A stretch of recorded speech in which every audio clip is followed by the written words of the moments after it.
que é o assédio moral? Né? Nesse vídeo, a gente vai falar um pouco sobre o conceito jurídico e o conceito filosófico de assédio moral. Primeiro, a gente precisa entender que assédio moral, de um ponto de vista jurídico, ele precisa ter 3 elementos. Ele precisa ter, em primeiro lugar, uma conduta abusiva. Segundo lugar, uma repetitividade ou sistematicidade. E, em terceiro lugar, um impacto na saúde psicológica devidamente comprovado.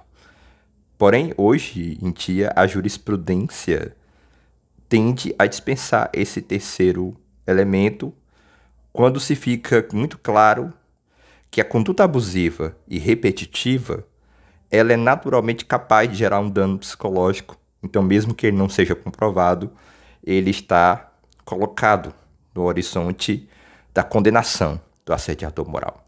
Então, é importante primeiro a gente entender o que é uma conduta abusiva, por que tem que ter repetitividade ou sistematicidade. Conduta abusiva é toda conduta que ultrapassa a legalidade, ultrapassa a ética, ultrapassa o bom senso, né? Então, nossas relações do dia a dia, principalmente relações de trabalho, são muito comuns condutas abusivas, que não necessariamente são assédio moral. Então, preste bem atenção. Assédio moral é um conjunto de condutas abusivas, mas nem todo conjunto de condutas abusivas é um assédio moral, né? Por quê? Porque o assédio moral, ele precisa do caráter da repetitividade para separá-lo do mero dissabor, do mera divergência ocasional, entendeu? Porque a palavra assédio, né, tem a ver com cercar, assediare. Então, é aquele que vai cercando. E por que ele é moral? Porque ele tem a ver com a dignidade do ser humano. No caso do trabalho, a dignidade profissional. Né? Então, ela é moral nesse sentido, porque o que está sendo atingido ali, o que se está perseguindo ali, é a sua condição enquanto profissional, a sua condição moral. Então, o assédio moral, juridicamente, ele tem esses 3 elementos. Né? Ele é um conjunto de condutas abusivas, repetitividade ou sistematicidade, porque nem sempre, às vezes uma conduta abusiva, ela é tão forte, ela é tão escandalosa, tão grave, né? Como, por exemplo, contar uma mentira em um processo administrativo para poder prejudicar um colega, que por si só não precisa de uma repetitividade, né? Aí é o caráter sistemático, ou seja, um processo administrativo, um exemplo, né? Aberto com mentiras para prejudicar um subalterno, um professor. E aí nós temos o assédio moral configurado, porque por si só é uma conduta abusiva e não necessariamente precisa da repetitividade.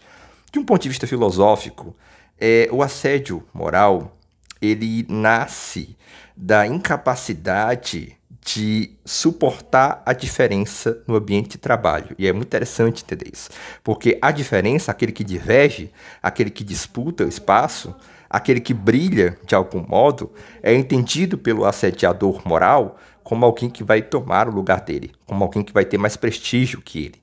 Então, o assediador moral, ele não quer ter o que você tem. Ele quer que as outras pessoas não gostem de você. E o que é o assédio moral, então, filosoficamente?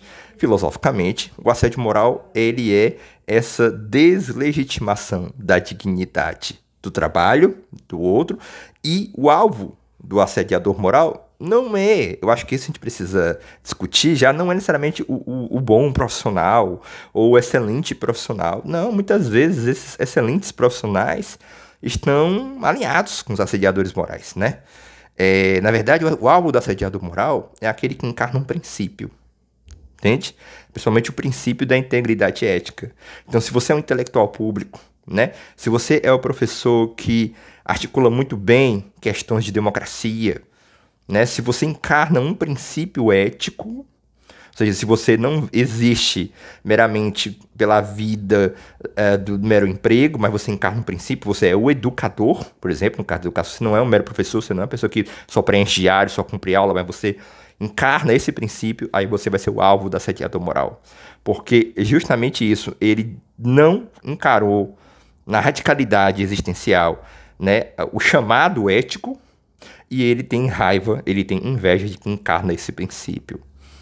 E a educação pública é um ambiente muito propício para a gente estudar o fenômeno do assédio moral, porque na educação, no âmbito da educação, é que, enquanto escola, acontece ali o microcosmo dos grandes conflitos e dilemas de toda uma sociedade, né? Então, o campo da educação por si só é um campo interessante, porque como é que no lugar onde se presume que os professores conhecem, né, têm uma consciência do que é a dignidade humana, né, de evitar o assédio, de compreender o lugar do outro, o lugar da democracia, como é que nesse ambiente é possível tanto assédio moral, e principalmente no Ceará, porque o Ceará é vendido nacionalmente como modelo de educação. E aqui nós sabemos que o assédio moral é muito forte e que existe uma omissão estarrecedora da Secretaria de Educação.